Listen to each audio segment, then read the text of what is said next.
आंकड़ों की जुबानी बात करें तो ज्यादातर वक्त हमारे माननीयों ने सदन की कार्यवाही को चलने ही नहीं दिया। सदन के मुताबिक जो नियम सदन में है उसके हिसाब से सदन की कार्यवाही साल भर में कम से कम 90 दिन चलनी थी। वो कई साल तो ठीक से 20 दिन भी नहीं चल पाई।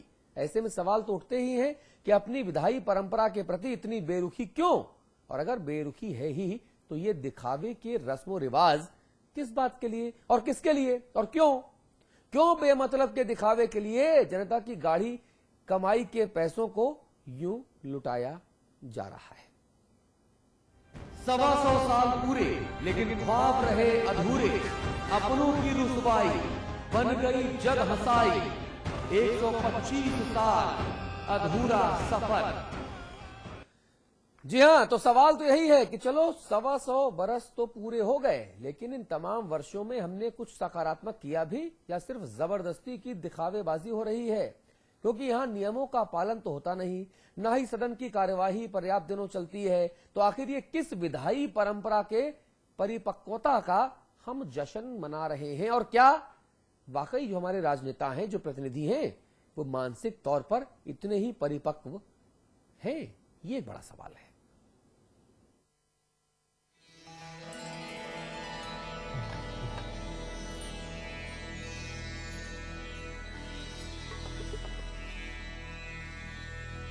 बधाई हो आपको।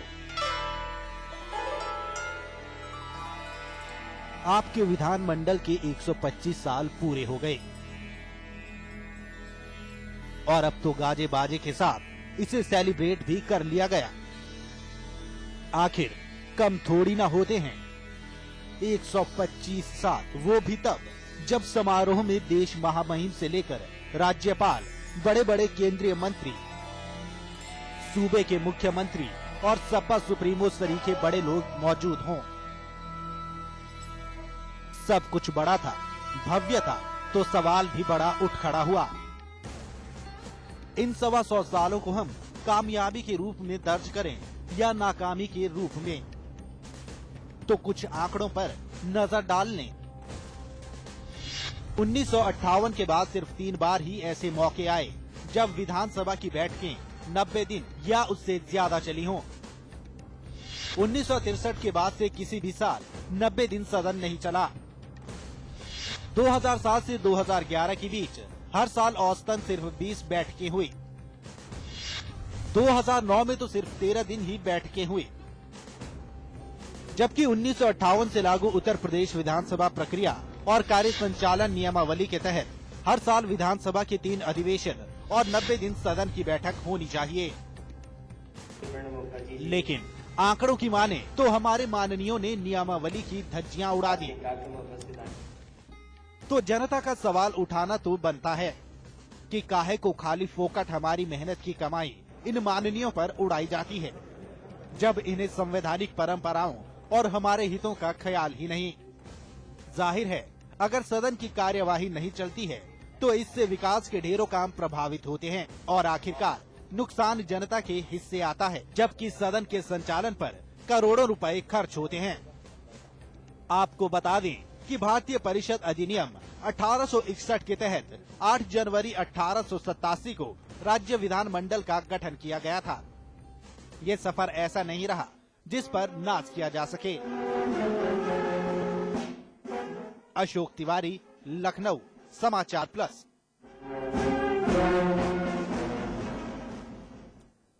जी, सवाल बहुत मौजू हैं। सवालों का जवाब तलाशने की हम ईमानदार कोशिश करेंगे। हमारे साथ दिल्ली से अमिताभ अग्निहोत्री जी जुड़ रहे हैं, आप हमारे मैनेजिंग एडिटर हैं। हमारे साथ रामाश्रय कुशवाहा जी आ गए हैं, आप सपा के राष्ट्रीय महासचिव हैं, आप मुलायम सिंह जी की कोर टीम के सदस्य हैं। हुकुम सिंह साहब हैं और मुन्ना सिंह चौहान साहब हैं। मुन्ना सिंह जी देहरादून में हैं, हुकुम जी लखनऊ में हैं। आप सभी का बहुत बहुत स्वागत है। गोविंद पंत राजू हमारे रेजिडेंट एडिटर लखनऊ से हमारे साथ जुड़ रहे हैं, आपका भी स्वागत है। तो एक एक करके आप सभी लोगों से इस गंभीर मुद्दे पर हम बातचीत करेंगे। सबसे बड़ा सवाल जो हम उठा रहे हैं वो ये कि ये केवल रस्म अदायगी है या वाकई हमारी मानसिकता बदली है। रामाश्रय जी, सवाल के साथ मैं आपके पास आऊंगा। जी,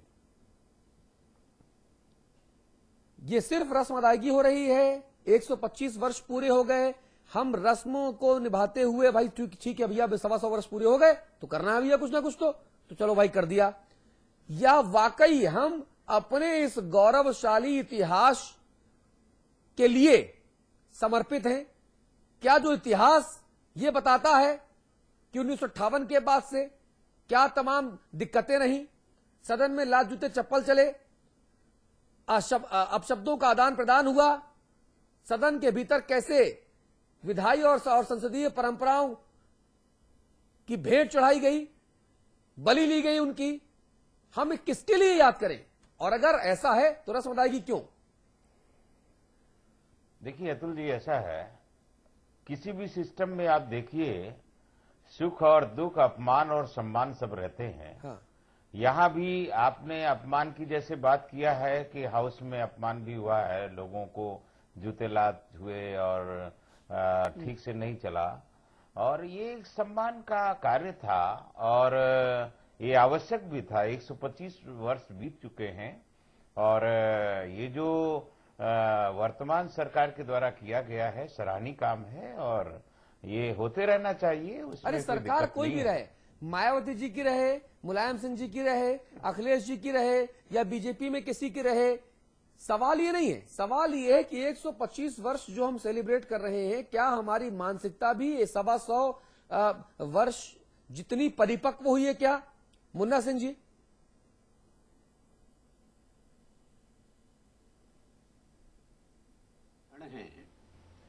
मैं उत्तर प्रदेश विधानमंडल के सभी वर्तमान भूतपूर्व माननीय सदस्यों को सबको बधाई देना चाहता हूं। हाँ। जो साक्षी बने इस अवसर के। हाँ।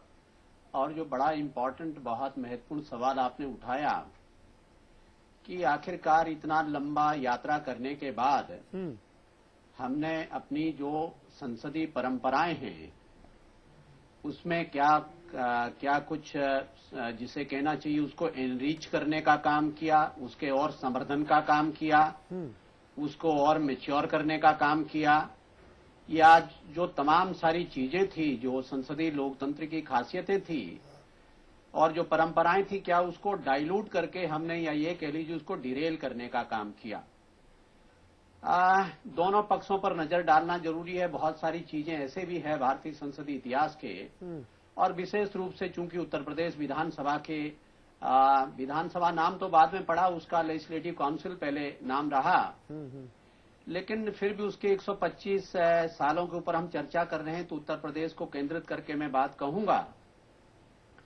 उत्तर प्रदेश विधानमंडल का एक बहुत शानदार ट्रैक रिकॉर्ड रहा, ये बात कहने में मुझे कोई संकोच नहीं है। लेकिन उस शानदार ट्रैक रिकॉर्ड के अंदर ऐसे भी कुछ काले पक्ष या कुछ ऐसा भी अवसर आया जिसने निश्चित रूप से जो संसदीय परंपराएं हैं या उत्तर प्रदेश के विधानमंडल का जो अपना एक शानदार ट्रैक रिकॉर्ड था, जिसने उसमें काला धब्बा लगाने का काम किया, उसका स्मरण करके भी दुख होता है।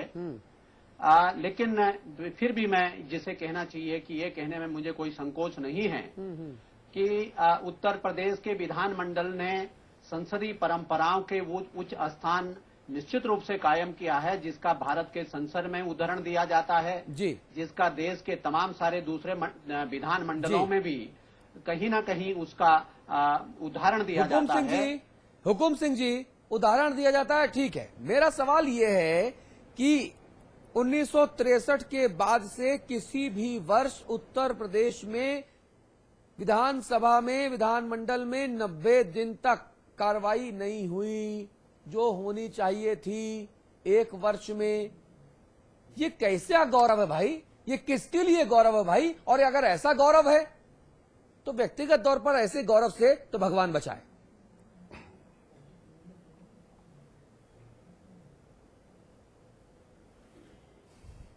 इसमें गौरव की और गर्व की बात नहीं है।